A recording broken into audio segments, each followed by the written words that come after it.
What's up, and welcome back to Nowstalgia Pod, your weekly look at what's going on in pop culture. I am Pat Sheehan with your co-host Dave Martinson. Dave, Coachella was this weekend, and I had no clue what was going on until Twitter blew up on what was that, Saturday night? Yep. And damn, what did it kind of take over my weekend? I want to talk about it, but before we jump into it, if you are listening to this and enjoy our work, the Nowstalgia channel on YouTube is where you should be following us. Go to soundcloud.com/nostalgiapod for all of our episodes, and give us a rating and review on iTunes. We appreciate all your feedback. Interact with us on Twitter at nostalgiapod. We appreciate you. All right, so back to Coachella. I mean, there's a lot to talk about, but I think we have to start with the Queen. I mean, what was your experience in finding out that Beyonce was just basically giving the performance of a lifetime at Coachella? Yeah, it wasn't really on my radar either. I feel like most people don't tune into music festivals that they're not going to, or at least have them when they occur, like on the calendar in their head if they're not going, you know. Mm-hmm. But I guess because Coachella actually like streams a lot of people were tuning in. Yeah, this. I mean, you would have thought her Super Bowl performance was going to be like her like big opus, you know. Mm-hmm.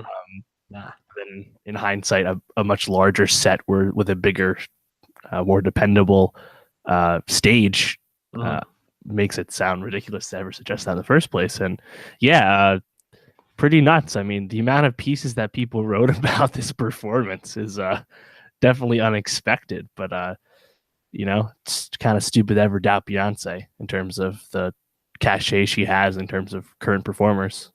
Yeah, man. Pretty nuts. While it was going on, I think it was the top 5 trending topics on Twitter, like at least in the United States at the same time. It was all Beyonce related. It like broke streaming records on YouTube for most streamed like live performance. And it's actually interesting you mentioned the Super Bowl performance because I believe she also had a marching band and some of the same kind of choreography going on for that. Right. But this, like, she had a whole like basically bleachers behind her. And there's a lot of iconic moments from this performance, you know, whether it's like the suck on my balls chant with Destiny's Child reuniting, right. Quick Jay-Z drop in. Or her and Solange like dancing. Not even mentioning like Rihanna was like front row at this thing, like jamming out. Like there's a lot there. But I think it's interesting that she keeps going back to this like marching band idea with her live performances. Definitely a nod to, you know, Black culture in general, which I think really embraces marching bands and the role that they play in live music. But what was your favorite moment from the performance in general? Probably Destiny's Child. Yeah, I feel like they picked a nice trio of songs. It was Say My Name, Soldier, and what was the third one? I forget. But I don't recall. Kelly Rowland still got it. Yeah, which was nice to see. And Michelle, you know, she's there too. She's the Ringo. But I don't know, it's cool seeing them like do choreographed performance like nothing's ever happened, you know. Yeah, it was such a moment too, and like probably expected if you really thought about it. Like you knew she was gonna have a lot of guests. Coachella's always guest filled. Like I think Eminem had Dre, 50 Cent come out with him, predictable as well. But right, they actually didn't stream Eminem, which was probably a smart call. Tough act to follow for Beyonce. Yeah, the Weeknd I saw a couple of clips of. Seemed like he put on a really great performance as well. But Cardi B brought out a lot of help with her set, or a lot of people performing with her. Chance was there for that. I believe Offset was there as well, if I'm correct. But I think the act that stole the weekend for me was your boy Yodel Boy. Oh my God, Walmart that was Yodel awesome. Boy. Amazing. What a moment. And fucking Justin Bieber jamming out in the crowd to him. Incredible. Yeah. I don't know what to do. Shout out our guy Grady. He sent a very funny Snapchat yesterday. We were playing PUBG, and whenever we were talking about decision making, that's just what he would say. I mean, Coachella, always a place to talk about things, but we mentioned Cardi B, notable week after her album Invasion of Privacy drops, which you can check out our review on our YouTube page. Nicki Minaj, who is linked to Cardi B heavily because she's kind of at the top of female rappers right now, drops 2 singles, Barbie Tings and Chun-Li. What do you think about this move, Dave? It's I mean, we expected Nicki to come back this year. Pink Print was a fall 2015 record, so it's been time, as we said last week. But to release 2 new songs, #Nicki Day, the week after Cardi drops, is a declaration of intent, if I ever saw one. Yep. And she did some press. She talked to Zane Lowe on Beats One, and she was saying that, she was always really supportive of Cardi, but Cardi, or maybe it was just Atlantic and her team, not necessarily Cardi B herself, but they were being more antagonistic than they need to be in terms of the motorsport verse being changed and the video and them not being in the same shots in the shoot, etc. So it's kind of interesting seeing that play out because, all the stupid people want to pit them against each other because, they're women, right, and they're in rap. They should not like each other because that's how it should be. It's stupid. And I don't think either of them actually really wants that. So I kind of hope it, pans out for the best. But in the meantime, Drake gave Cardi a few hours with Nice for What, and then Nicki gives her a week. So I really like to see how these Nicki songs, which maybe they're promotional singles, maybe they're actually album singles, we don't know, see how those singles play in terms of Cardi's album cuts perform as well. I'm pretty curious to see how it plays out. Yeah, like you said, a lot of people were comparing just because they're both females that rap, and I guess it's somewhat natural, but also you don't necessarily need to be putting them up against each other. But it's kind of hard to parse the conversation when Nicki, I don't know if this is a direct shot, but it seems like a pretty indirect shot at, all right, Cardi, you had the crown for a week, but I'm here to snatch it back. So it's interesting. Yeah, to say the least. You mentioned your guy Drake, though. He had some news come out today, right? Yeah. Well, he Instagrammed a picture of himself wearing a bomber jacket, and it says June 2018 Scorpion. Yeah. So unless he's releasing a Yeezy collection, I assume that's his album title. I mean, it could be a Yeezy collection because Kanye's been tweeting a lot too. Yeah, coming out of the shadows. He's in a set of consciousness that only some people can be in and other people cannot. But shout out our guy Austin Boykins, getting that article about the Yeezy season. Was it season 4 or 5 at this point? Yeah, he works for Hypebeast, right? Yeah, and he got the article about it that Kanye tweeted out. Pretty cool. Yeah, definitely very cool for him. Yeah, it's very exciting to see these people, Kanye, Drake, Beyonce, Cardi, Nicki dropping and putting out such awesome performances. Just lets me know the summertime is coming up. There's going to be some awesome culture to be talking about. So very excited about that. We're going to jump into some albums here. I wanted to ask you, do you want to start with Kali Uchis or Tinashe? Tinashe. Come on, dog. Tinashe. I literally said it right before the pod. I was like, I got it. Forget right as we start. We'll start with her, I guess. Tinashe. Second album, Joyride. Finally here after much maligned label issues and A&R issues and just a failure to get the project, out the door. It was originally targeted for 2016, so it's been a minute. Yeah. Well, your guy Zayn pushed that back. Yeah. Labels we got One Direction, Zayn, we got to push Tinashe off. Yeah, I mean, she really busts on the scene with 2 on it with Schoolboy Q. That was a really big hit, platinum song. That's 2014 for her debut album Aquarius, so it's been a while.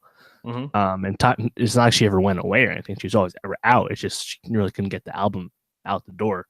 But now it's here, and I actually was kind of surprised to see the album being, lacking any real bloat. It's like a 35-minute record. It's pretty quick. Tight. I thought she would maybe pack it in to make up for lost time. I mean, she's had some promotional singles like Super Love come out over the years that were probably attempts to start the album cycle and they just didn't go anywhere. she didn't include any of those older songs on this, you know, so she didn't really sacrifice that like vision she had for the project, which I thought was pretty commendable given her, you know, issues that she's had. And I've kind of been a fan of Tinashe as like she's kind of like the rhythmic pop side to pop and R&B, you know. I mean, in a sense, you could say she kind of like did what Khalid and SZA do now a little bit beforehand, you know. Yeah. And like kind of like paving that way, like sonically at least. And she's had some mixtapes come out before Aquarius and one afterwards, and I really like Party Favors as well with Young Thug. So she's always kind of been, you know, in the scene, but never truly broken out. And I kind of think that's what's going to happen again with Joyride. I think Joyride's a fine listen. I think there's some cool ideas there with the sounds. I really like the song she has with Little Dragon, but lyrically, it's fine. I feel like I think she can do better than this, and she probably knows that too, but she's also kind of playing it safe, I think, for the charts.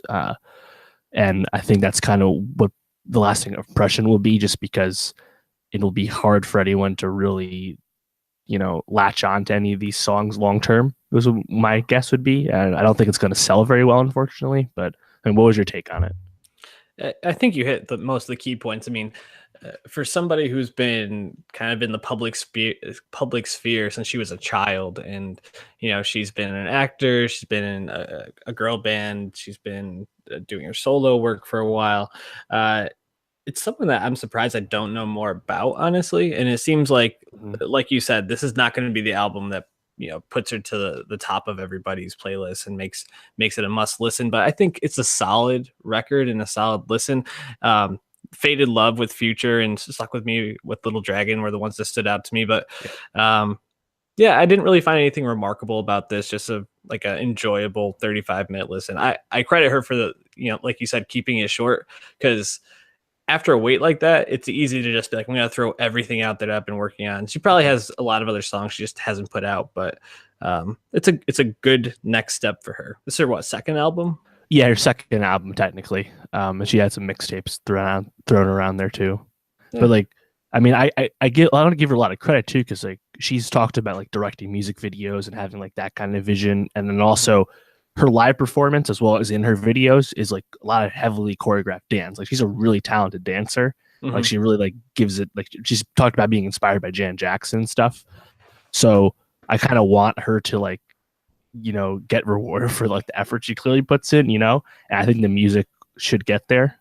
But you know, this should do well enough for her to keep touring. Like she'll be fine. And of course she's with Ben Simmons right now. So she's got plenty of PR going on. So talk about someone that's on fire right now. Ben Simmons, dog. Thanks. These last 2 months.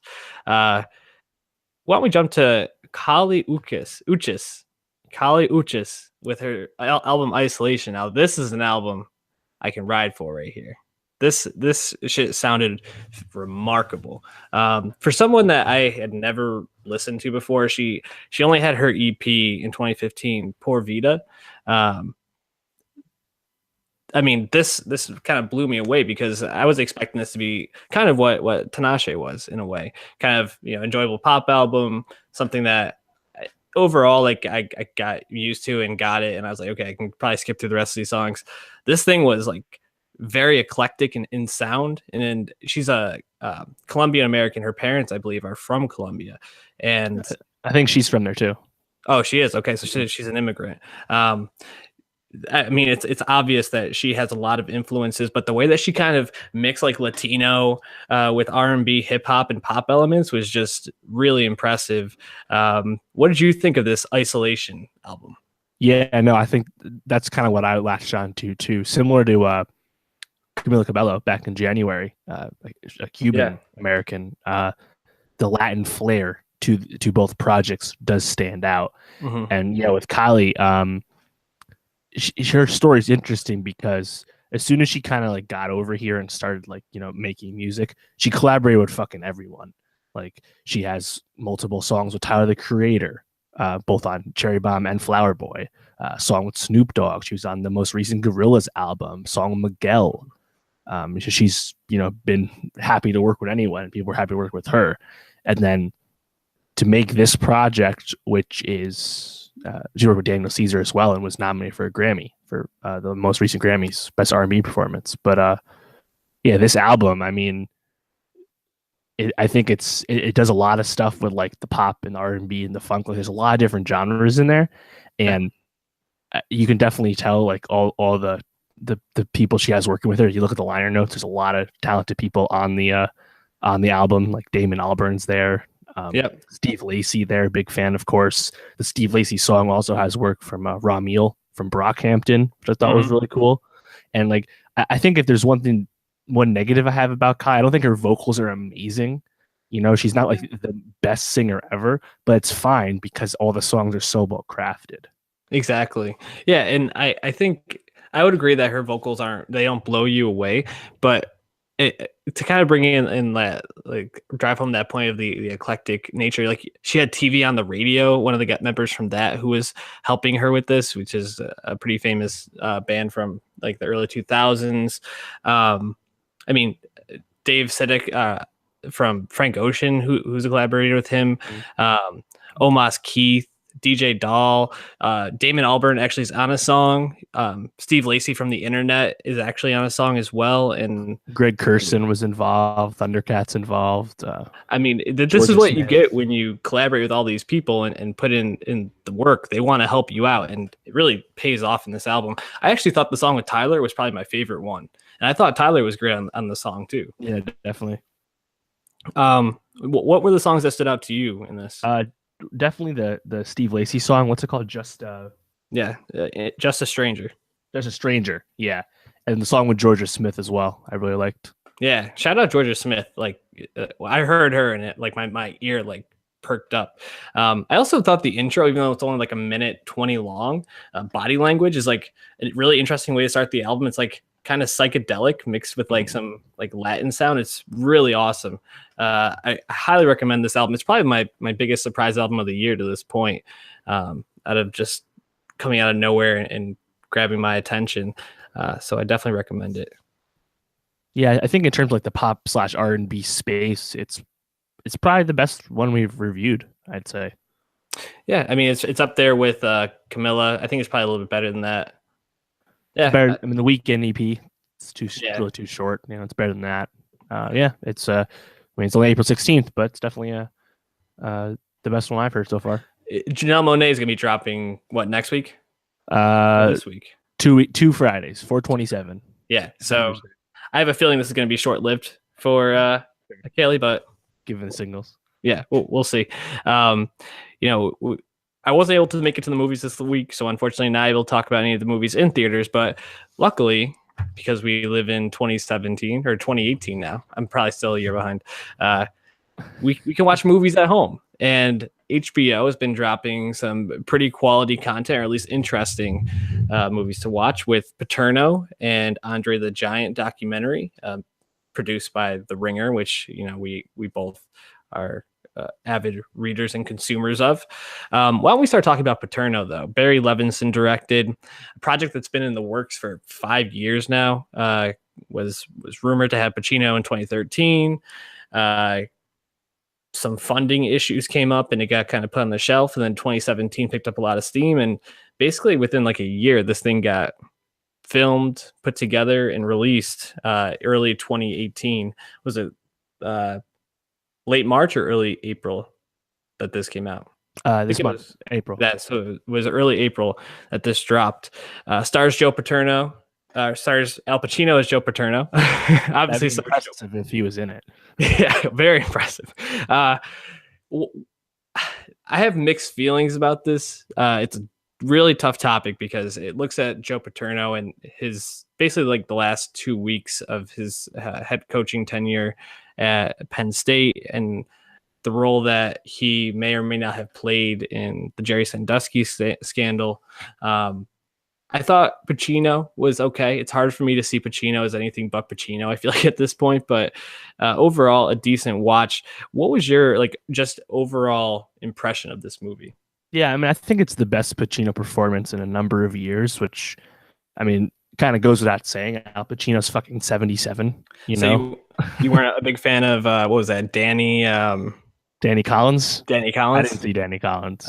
Okay. I know I remember like 88 minutes was like fucking horrible apparently. Like he hasn't had too much great stuff lately. Hopefully the Irishman's really good next year. Looking forward to that. I mean Al Pacino 77, Barry Levinson 76, you know? Barry Levinson's big run was in the 80s when it was The Natural and Good Morning Vietnam, and then he wins Best Director for Rain Man. You know, Barry Levinson's time in the sun was a while ago too. And he's kind of I guess not really trend, but like he made The Wizard of Lies with De Niro last year, another HBO film about Jimmy Hoffa, and then now he's back with HBO for Paterno. And I feel like the movie itself is kind of like workmanlike, you know, it's not like an amazing film or anything. It's kind of just like a retelling of a true story. They kind of been on a run with that recently at HBO. I mean, they had a Normal Heart with Mark Ruffalo and Behind the Candelabra about Liberace, and then More of the Life of Henrietta Lacks with Oprah last year at The Wizard of Lies. So they've kind of been on that run of telling real stories, but like the movies themselves are not like amazing per se. But they have good performances and big talent. And yeah, I mean, I think it's a dramatization of the story. It's not like this. I feel like there's not a whole lot to say about it. You know, it's fine. It's good. Yeah, so it's a tough topic to talk about, but I felt like the way that they tried to humanize Joe Paterno's part in this is kind of near the end where, you know, I guess spoiler alert, he has like this bad dream about like in the 70s, there was a time when supposedly he left his children with Jerry Sandusky while he was getting ready for a game. And like, what if something happened then? And the kids both say that nothing happened, but like he has this bad dream about it and like wakes up and like screaming. And I felt like that was a little bit like campy. It's like, I understand that they're not trying to make you feel either way about him necessarily, but kind of like let you make your own opinion. But I think adding in something like that, which I mean, whether that actually happened or not, tries to almost like sympathize his role in this in some way is a little bit distasteful, and it was a little bit off-putting. I thought the performances overall were fine though. And I thought there was like some interesting commentary about like journalism in there with, you know, talking about, I think her name was Gainham. Yeah. Riley Keough. She's pretty good. She was in Logan Lucky. Yeah. So, I mean, like you said, it's a very workmanlike film. It's worth a watch if you're interested in the topic, but I don't think it's going to be something that's going to be talked about very much. Right. I mean, I'm actually more intrigued with two upcoming HBO films. Fahrenheit 451, of course, with Michael B. and Michael Shannon, and then The Tale, the Laura Dern Sundance movie that they bought. So I'm assuming those two will be a little bit more enjoyable. But not to say Paterno was not enjoyable, but you kind of got what you expected. Whether the Tale is good, I feel like more Laura Dern in my life is a good thing. She's fucking hot right now. Yeah, she's been a heater for the ever since Big Little Lies dropped, pretty much. But it's awesome. Andre the Giant. So I wanted to kind of preface this. We don't really talk about documentaries much on this, so I'm wondering, what is your relationship to documentaries? Yeah, but I also kind of wanted to bring that up. I mean, I like documentaries. I've watched a lot of Ken Burns back in the day. Baseball. Yeah, baseball, Civil War, the World War II one, Vietnam, his most recent Roosevelt one. He's got a fucking ton of them. They're long as hell, so they're tough to watch. The Roosevelt one, but Ken Burns is awesome. But yeah, I mean, I feel like making time for documentaries is something I don't often do. Like I really had no interest in watching OJ Made in America from Ezra Edelman. I know you watched that, right? Yeah. But like there are ones that come up that I would like to watch, like the Defiant ones. Also very good one. I want to see the Jane Goodall one, Jane, from last year. Even the Spielberg one from HBO from last year I'd like to watch, but I never watched them. But I actually watched Under the Giant partly because Ringer Films produced it and wanted to show out for that. But I found I mean, what's your relationship with documentaries? Do you watch them? You watch them a little more than I do.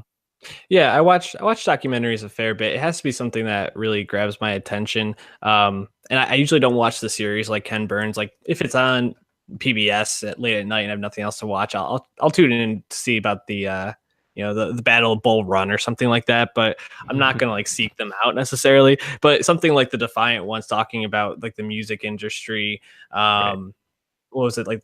There was one that was on Netflix that got some attention. I think it was like the 13th something. It was about slavery. Oh yeah, from Ava DuVernay. Yeah, 13th. Yeah. I checked that one out last year. yeah, I'll tune in every once in a while, but it's not something I seek out or look for. If it pops up and it's good, I'll check it out. Right. But yeah, so kind of this being not only I want to support the stuff that I feel like it produces good content for me. So I felt like I really wanted to watch this to support The Ringer, but also Andre the Giant is kind of like this image of like folklore in a way. So it's definitely an interesting idea. I mean, he's this huge guy. I never really watched WWE, so for me, I knew him more from The Princess Bride, which was a movie that somehow I consumed a lot growing up. I really enjoy it, but it was always interesting being like, why is this guy so big and like what's his deal? Were you a WWE person? I don't think so, right? No, I met my mom. My mom doesn't like wrestling, so she didn't want us to watch it growing up anyway. So I never really had much exposure to it at all. But I mean, even if we were both wrestling guys, Andre died in '93. Right. WrestleMania 3 was in 87. So it's before our time, no matter what. Yeah. But I think what was great about this documentary is that I found it incredibly captivating and engrossing, despite not being a wrestling fan. It really played into the story of the man, both the folklore aspects that are just so cool to learn about, as well as like kind of the sad end he had, you know, and just being Andre the Giant every day was fucking hard, you know? And they also did a great job with explaining the early days of wrestling to people, that viewers that might not understand, like the whole thing with the various territories in the country, when the early days of WWF. I thought was really fascinating.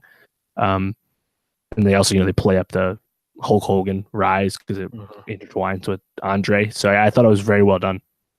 Yeah, I agree. I think it does explain to you, and it keeps your interest, even if it's not something that you really care about a lot. But you know, I think the parts that I always find interesting about documentaries, and the real reason I watch any of these, is for like the human aspect of any of this.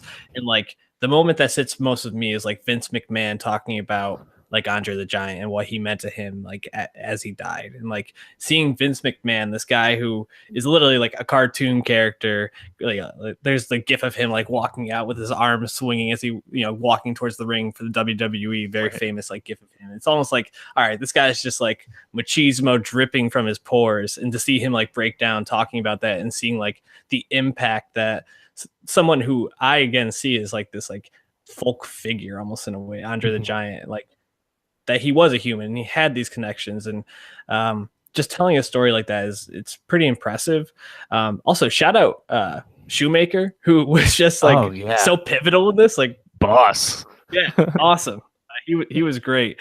I'm excited because, you know, Bill Simmons obviously is well known as a writer, but he was behind the 30 for 30 series, which has kind of become a staple for ESPN. Although I think the quality has dropped since the initial like rollout of that. And he seems to have an eye for like the stories that are interesting and people will kind of gravitate towards. He also has a whole website and social media platform, or not social media platform, but like product that he can push this. So it's kind of hard to necessarily say if it's that or the story itself, but I'm excited to see what else they do, because I think Bill Simmons has a knack for this. So yeah, definitely.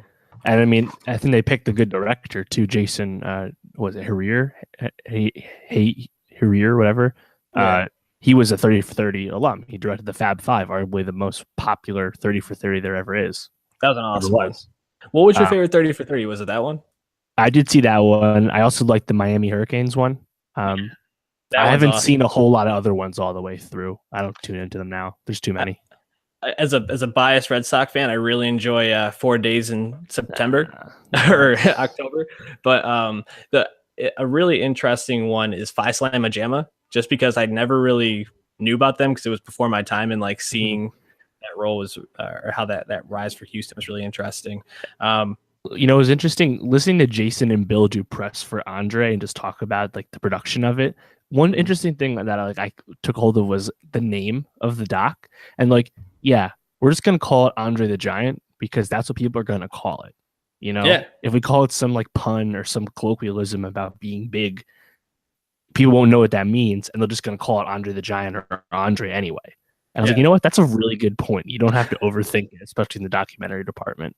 Yeah, exactly. It's like when you said OJ Made in America, I was like, oh yeah, I just know it as the OJ documentary, you know. And even the Defiant ones probably could have a better name if we're being honest. Yeah, you know, exactly. The name obviously hurt. It was such a high profile documentary, but you know, it's something to think about. And also, shout out Andre. Just I think the funniest thing in the doc is his like average alcohol consumption was like 25 beers, a few bottles of wine, and a few mixed drinks. Fucking awesome. Yeah, they were like, I'd heard the stories he had consumed like 140 beers, and I was like, nah, that's not true. But then people actually being like, I saw 106 beers. Yeah, amazing. Ric Flair also, for somebody that was in it twice, like just electric. That dude is always going to be electric. Yeah, I mean, fuck, he was electric in the Ric Flair drip video with Offset. Like he eats this shit up now.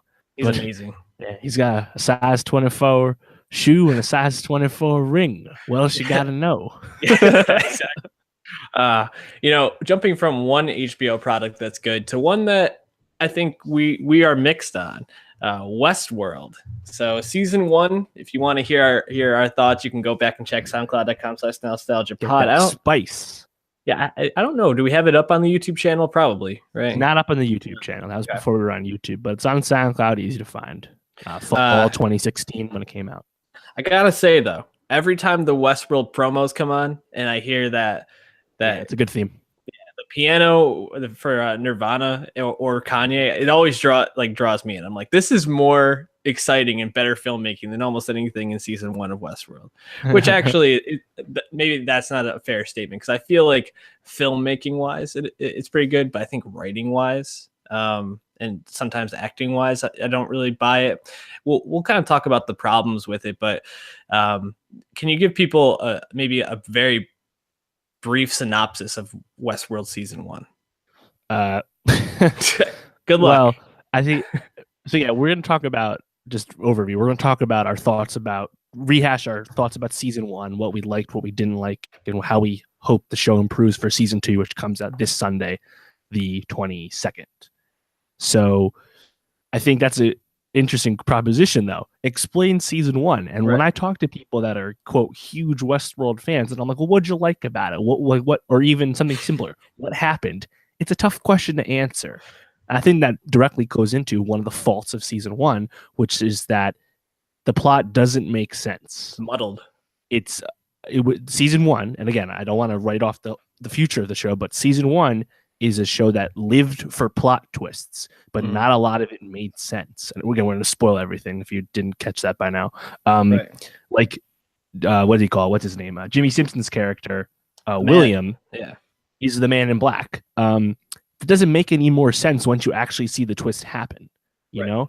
And a lot of the timeline things, like, we got it early on that there was going to be different timelines.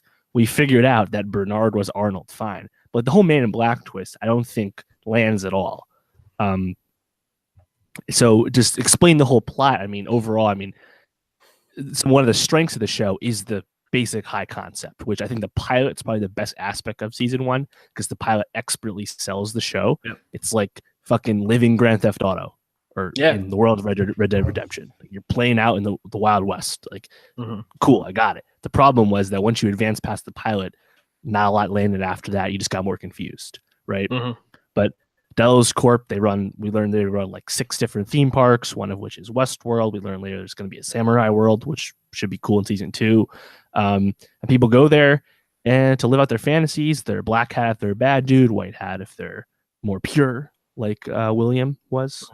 And then you got fucking the founder, Ford, played by Anthony Hopkins, the most fake, deep, overrated character I've seen in a long time. Because everything that guy says makes no sense. No. And a lot of things about him were just really ridiculous. And I was like, you know what? That's like XXXTentacion in like 50 years. And like, I had a friend who was like, I think Ford's like the best character I've ever seen on TV. And I'm like, come on, dog. Come on. That's the stupidest thing I ever heard. Is this someone I know? And I think that I think that the show will be better without Ford's presence. Shout out Hopkins. It was a fine performance. He's cashing them checks. Been doing it for a while now. But I think the show will be better off. I mean, there was too many characters as it was, but getting his out of the way should be a positive. I mean, what do you think? What else do you have to say about season 1? I mean, too many characters, confusing. It just has no emotional draw to it. I mean, it's a movie. It's a TV show about humans that want to go and commit crimes and just be rowdy and do outrageous things. And it follows mostly robots, except for Jimmy Simpson's character and Ford, who ends up dying at the end of season 1. Yeah, who's barely there. Luke Hemsworth, who's barely there. You have all this talent, and it spent time around Evan Rachel Wood's character, Dolores, Thandie Newton's character. What was her name? Maeve. And then Marsden. Yeah, and then you have Jeffrey Wright, who plays Bernard, and he's also a robot. So it's like it's hard to feel.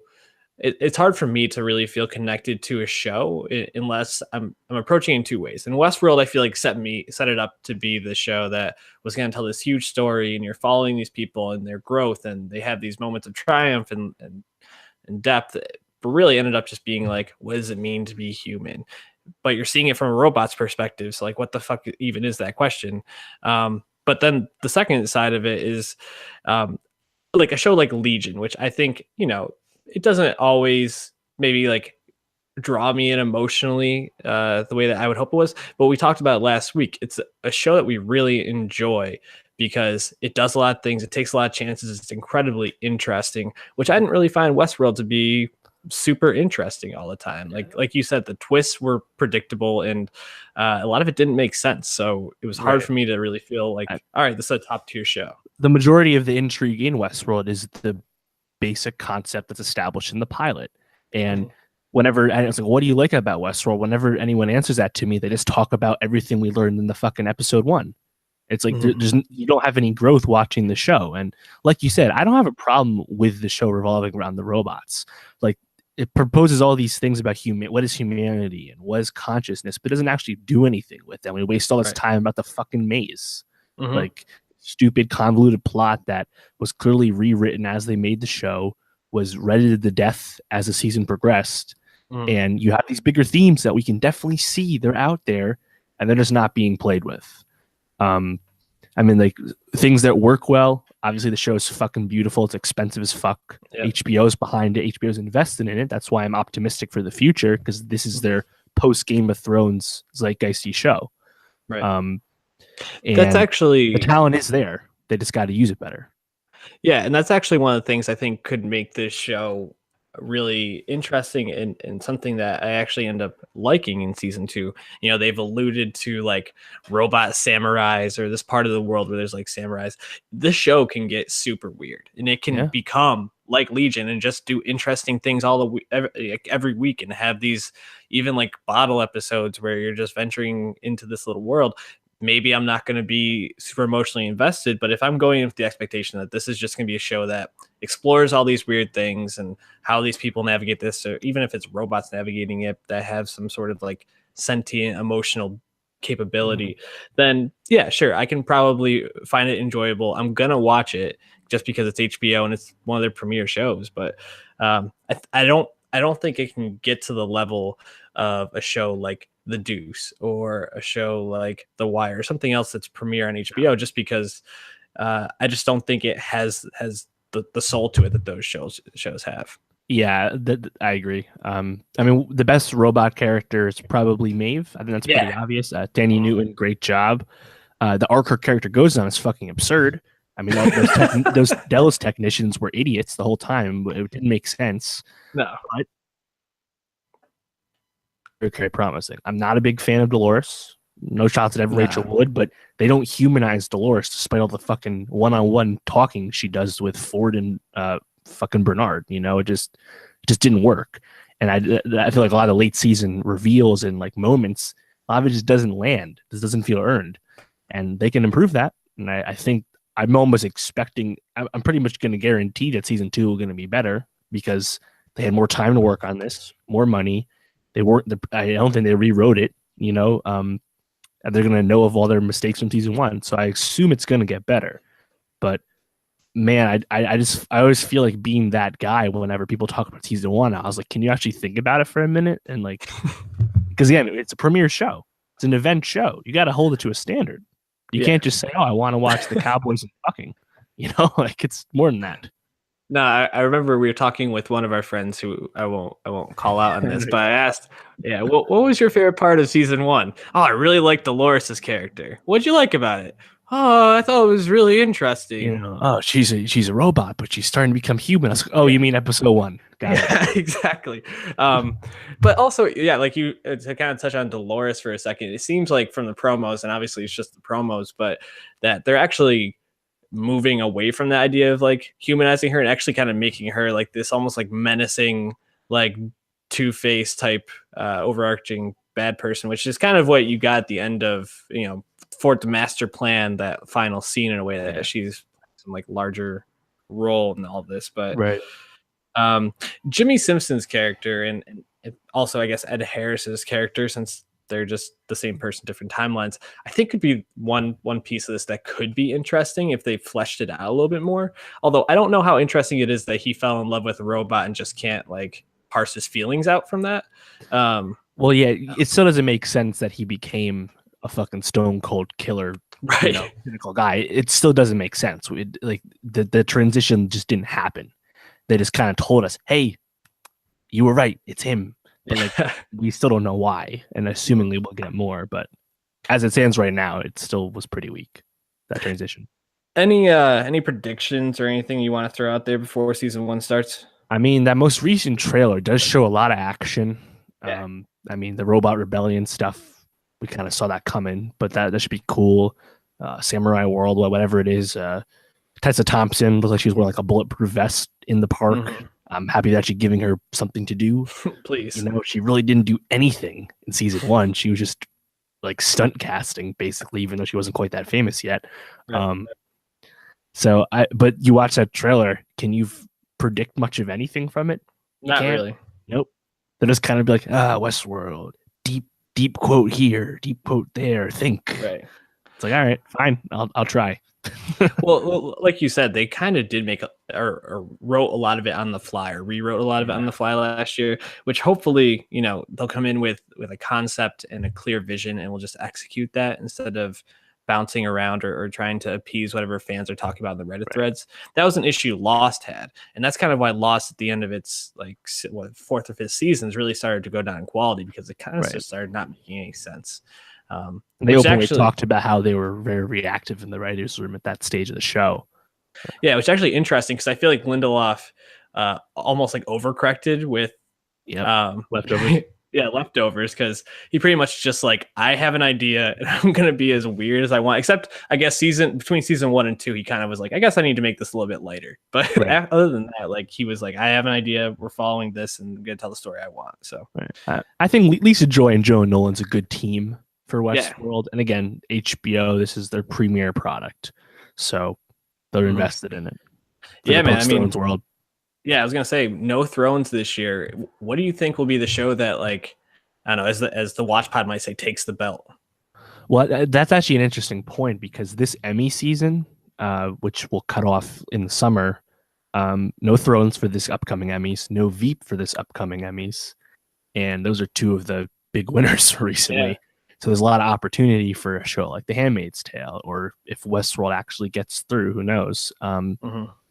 But in terms of the belt, I mean, it's tough to. I mean, it's Atlanta right now. The critical belt is Atlanta. The creative belt, you can give a second place to Legion. But like, those shows don't do gangbuster ratings, despite all the Don Glover fans that fucking I see on Twitter. They don't want to watch the show because you see it in the rating. Right. Westworld will be one of the highest rated shows of the year, and whether that translates to Emmy success remains to be seen. Yeah, like a show like Barry, I think could potentially, if it continues, I think after the first episode, it's been okay, not like fantastic, but it's been pretty good. Silicon Valley seems to still try to be finding their footing. I don't know. I'm not sure what show is really it right now. You got the Amy Adams show with Jean-Marc Vallée, Sharp Objects coming. That's HBO too. No date on that yet. Ballad of Buster Scruggs, the Coen Brothers show or mini movie, whatever it is, that's coming later in the year. Right. So I don't know. It's tough. I mean, Handmaid's Tale comes back Wednesday, right after Westworld for season 2. Maybe that knocks it out of the park, you know? Yeah, I didn't watch Handmaid's Tale season 1, so I got to catch up on that. I'm currently trying to get through the Americans. I feel like this could be, I mean, Americans' final season. This could be the year they finally get it. You never know. I mean, they did get some nominations for like I think seasons 3 and 4 after like they haven't won anything, but Exactly. Emmys do know who they are. They didn't totally leftovers them, you know. Yeah. And heck, maybe it could be Americans. I know a lot of shows are really looking at that drama category without Thrones there. Do you know when Better Call Saul is supposed to be coming back? They usually start up around this time. We don't know anything, but they said the fall. I think they delayed the shooting, so the production was pushed back. Good. That means I can catch up on that too before it comes back. I'm excited for that. Well, we'll wrap up there for Westworld. A lot of HBO talk today, so if they want to throw us some sponsorship money, wouldn't hate that. But if you want to support us, follow us on YouTube, subscribe below, go to soundcloud.com/nostalgiapod, follow us there, interact with us on Twitter @nostalgiapod, leave a rating and review on iTunes. We really appreciate it. What do we got to look forward to? I'm definitely going to make it to see You Were Never Really Here this week, and then Chappaquiddick, I think also, if I can make it to 2 this week. Nice. I mean, that's really, there's no like new releases, big ones. I mean, I think Borg vs. McEnroe, the Shia LaBeouf movie, is in limited release. We'll see if that's actually around. I have a showing near me, actually. I could check that out. Oh, nice. Yeah, I'd like to see that if it comes by me. It probably will. I saw Gemini, the Zoe Kravitz movie. That was actually really good. But yeah, and there's no real music releases new, so little lighter as far as we know. But Westworld coming on Sunday, so we're good. Sounds good. Anything you want us to talk about, hit us up on Twitter. Until then, we'll see you.